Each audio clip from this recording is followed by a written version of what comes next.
ঐতিহ্যবাহী রান্না হিসেবে বিফ কষাতে সিক্রেট মশলা হিসেবে ব্যবহার হয়েছে খোয়া ক্ষীর, ঘি, ভাজা মশলা হিসেবে দারুচিনি, ধনিয়া গুঁড়া, জিরে গুঁড়া, গোলমরিচের গুঁড়া আর মৌরি।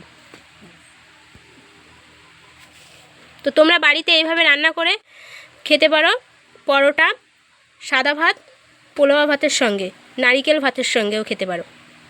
তো আমার রান্নাটা কেমন হয়েছে ভালো লাগলে সাবস্ক্রাইব করো, লাইক করো, কমেন্ট করো, শেয়ার করো। ফেসবুক থেকে দেখলে ফলো করো। তোমরা পাশে থাকো, তোমরা পাশে না থাকলে আমি এগোতে পারবো না। প্লিজ বন্ধুরা সবাই পাশে থেকো।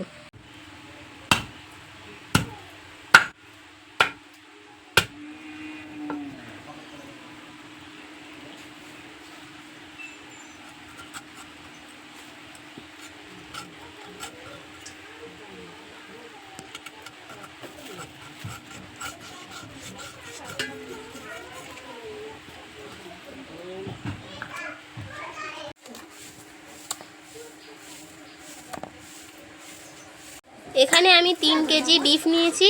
আপা কাটছে।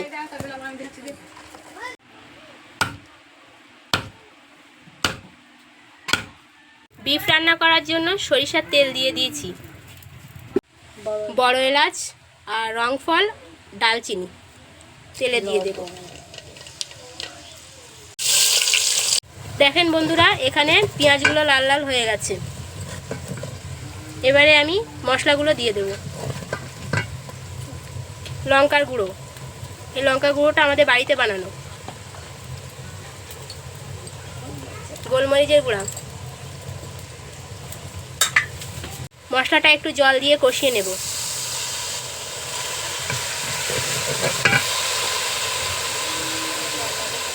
জল দেওয়া কমপ্লিট হয়ে গেছে। গরম জল দিয়ে দেব। একটা নতুনত্ব, আমাদের বাড়িতে একটা ঐতিহ্যভাবে বিফ রান্না হচ্ছে। দেখো, এটা আমার বড় আপা রান্না করে খুব সুন্দর করে। এবারে আমি বিফগুলো দিয়ে দেব। নতুনভাবে রান্না, তো বন্ধুরা এইভাবে আমার রান্নাটা দেখে তোমরা ট্রাই করতে পারো। আর তোমরা কিভাবে রান্না করো আমাকে কমেন্ট করো। প্লিজ লাইক করো, শেয়ার করো, পাশে থেকো বন্ধুরা। তোমরা তো সাপোর্ট না করলে আমি তো এগোতে পারবো না, তাই না? দেখো কত সুন্দর কালারটা এসছে। যখন তৈরি হয়ে যাবে আমাদের বাড়িতে ঐতিহ্যবাহী বিফ রান্না। এবারে আমি ঢাকনা চাপা দিয়ে দেব, তারপরে 20 মিনিট ফোটাবো, তারপরে আসছি।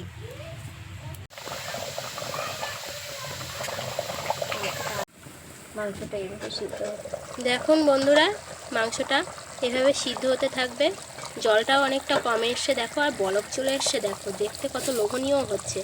আসলে রান্নাটা আমার বড় আপাই করছে। বড় আপার হাতের রান্না খুবই সুন্দর, সুস্বাদু লাগে। মাংসটা কিছুটা সিদ্ধ হয়ে এসছে। এবারে আমি আলুগুলো দিয়ে দেবো। গোটা করে আলু কেটে রেখেছিলাম।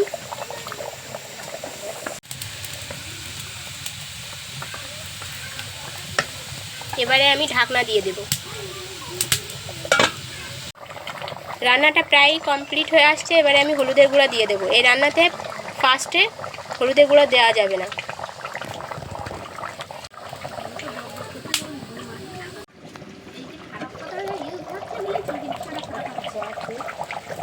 আমাদের বাড়িতে ঐতিহ্যবাহী বিফ রান্নাতে খোয়া ক্ষীর, সিক্রেট মশলা হিসেবে খোয়া ক্ষীর ব্যবহার হবে, আর ঘি।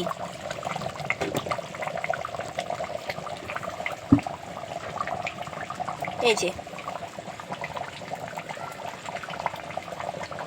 এই রান্নাটা সিক্রেট মশলা হিসেবে ব্যবহৃত হচ্ছে খোয়া ক্ষীর আর ঘি আর ভাজা মশলা।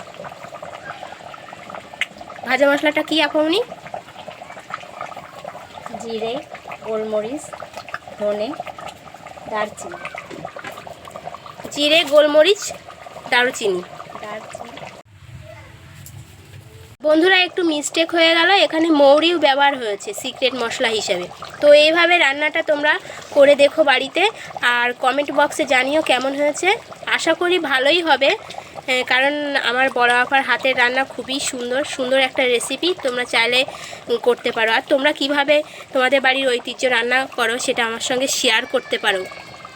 আমার প্রায় তৈরি হয়ে গেছে। এবার আমি অন্য একটা পাত্রে নিয়ে নেব। চলো আসছি। ফাইনাল লুক নিয়ে। দেখো বন্ধুরা কত সুন্দর কালার এসছে।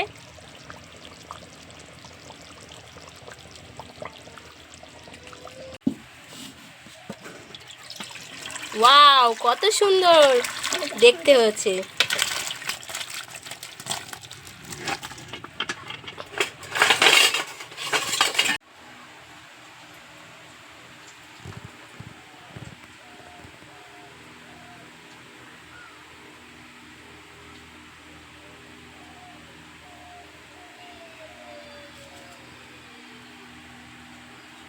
বন্ধুরা হলুদটা কম দেওয়ার কারণ হলো মাংসটা সিদ্ধ হতে দেরি হবে।